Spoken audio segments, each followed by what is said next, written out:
تو آخر دن پر جب وہ سونے کو جاتا ہے تو کاش کبھی کوئی یہ سوچے کہ فجر بیدار ہونے سے لے کر رات سونے تک میں نے کتنا اسلام اپنایا اور کتنا مجھ سے چھوٹ گیا.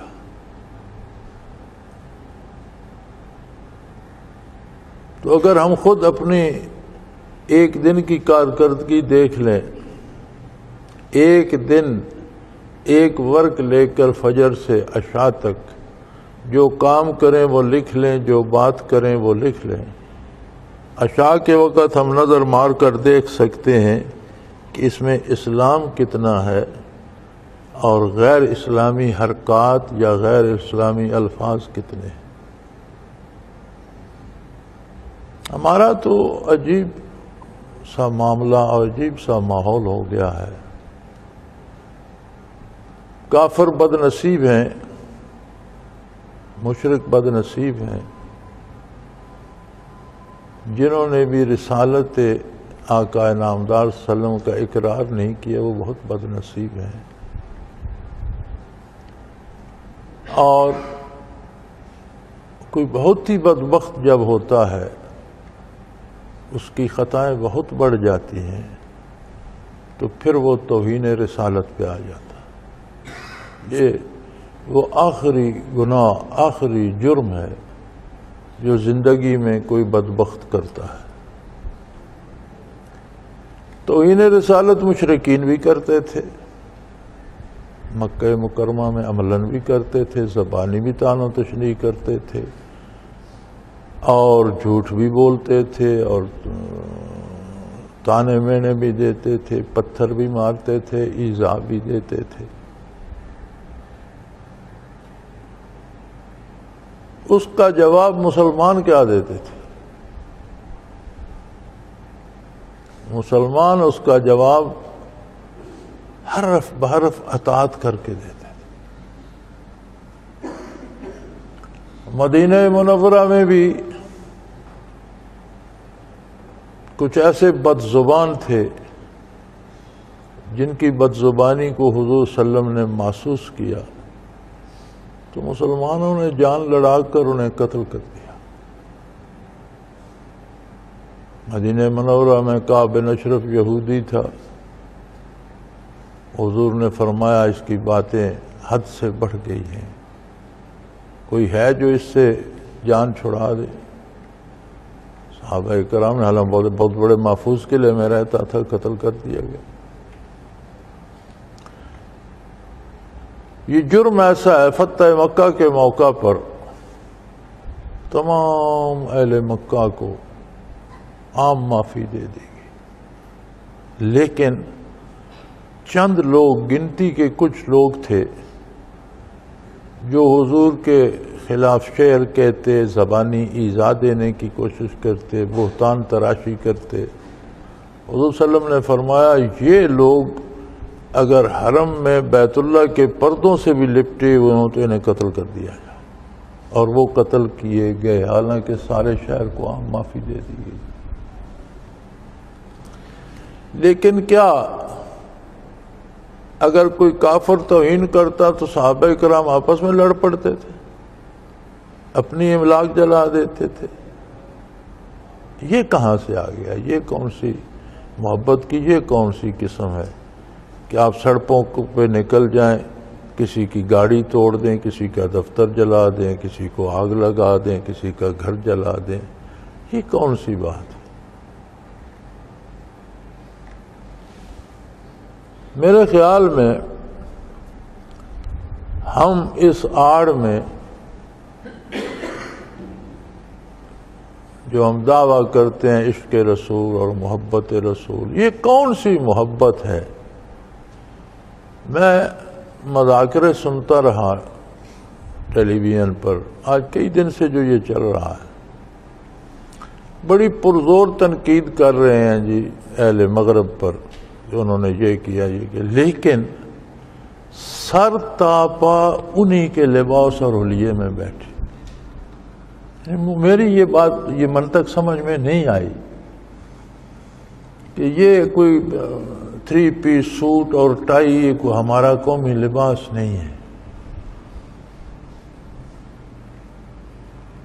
تو اب تو رواج ہو گیا ہے ضیاء الحق مرحوم کو گالیاں دینے کا، حالانکہ جو بندہ دنیا سے گزر جاتا ہے وہ اپنا حصہ جو اس نے کیا اس کا معاملہ اللہ کے سپرد ہے. بھٹو صاحب ہوں یا ضیاء الحق صاحب ہوں، اب مرنے کے بعد کسی کو بھلا برا کہنے کا حق نہیں ہے.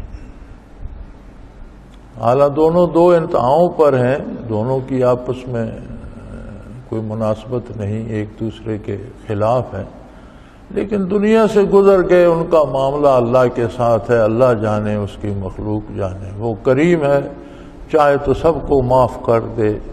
وہ قہار ہے، جسے پکڑ لے اس کی اپنی مخلوق. ہمیں حق حاصل نہیں ہے کہ ہم مرنے کے بعد بھی کسی پر الزام تراشی کریں، لیکن یہ بیہودگی ہم میں رچ بس گئی ہے. لیکن سوال یہ ہے کہ جب ضیاء الحق زندہ تھا تو یہ صحافی اور یہ ہمارے فوجی اور یہ ہمارے سیاستدان جو آج اس پہ فتوے لگاتے ہیں، ان سب نے شیروانیاں بنائی ہوئی تھیں اور ٹوپیاں پہن کر نمازیں پڑھتے تھے. پتہ نہیں وضو کرتے تھے یا نہیں، لیکن اس کے ساتھ نماز میں کھڑے ہو جاتے. یا تو یہ جرت ہونی چاہیے تھی نا کہ وہ شیروانی پہنتے ہیں، تم اپنا ٹائی سوٹ پہنو، ٹھیک ہے. اب تنقید ہو رہی ہے اہل مغرب پر، کفار پر، اس بدطینت انسان پر، اور حلیہ اسی کا ہے، لباس اسی کا ہے.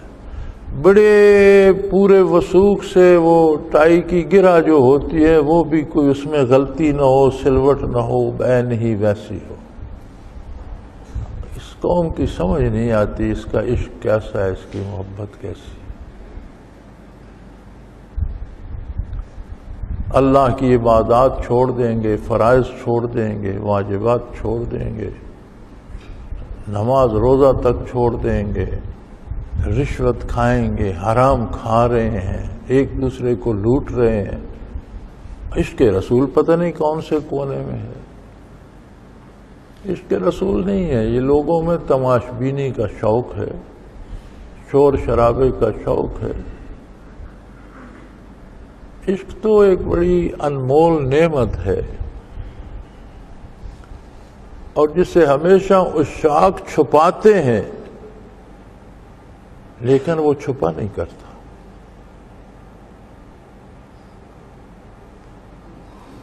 کوئی بھی عاشق جسے عشق ہو وہ اس کا اظہار نہیں چاہتا. یہ عجیب بات ہے. وہ خود کو جلاتا ہے، جی کو جلاتا ہے،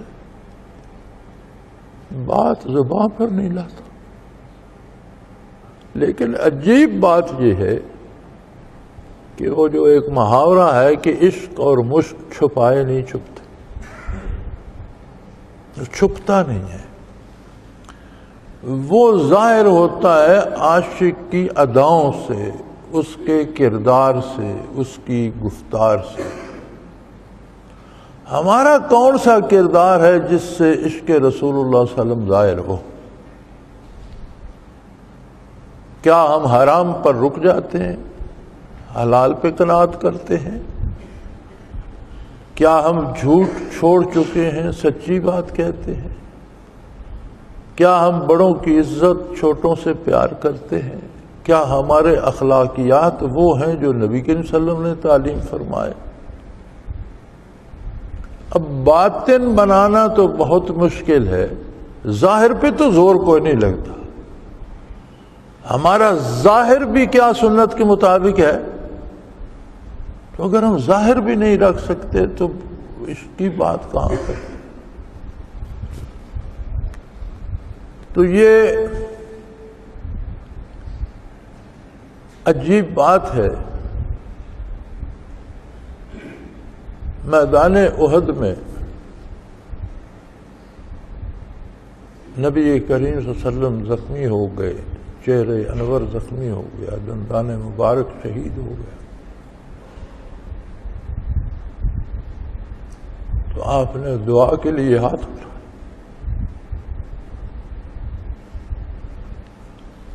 نبی کریم صلی اللہ علیہ وسلم یہ سمجھتے تھے کہ اللہ کے آخری رسول کا کسی نے دانت شہید کیا ہے اور رخ اقدس کو زخمی کیا ہے تو اس پر ابھی عذاب آئے گا. اس زخمی حالت میں حضور نے ہاتھ اٹھا دیے. اللہ مغفر قومی فإنہم لا یعلمون، یا اللہ میری قوم سے درگزر فرما، یہ نہیں جانتے تیرے نبی کی عظمت کو،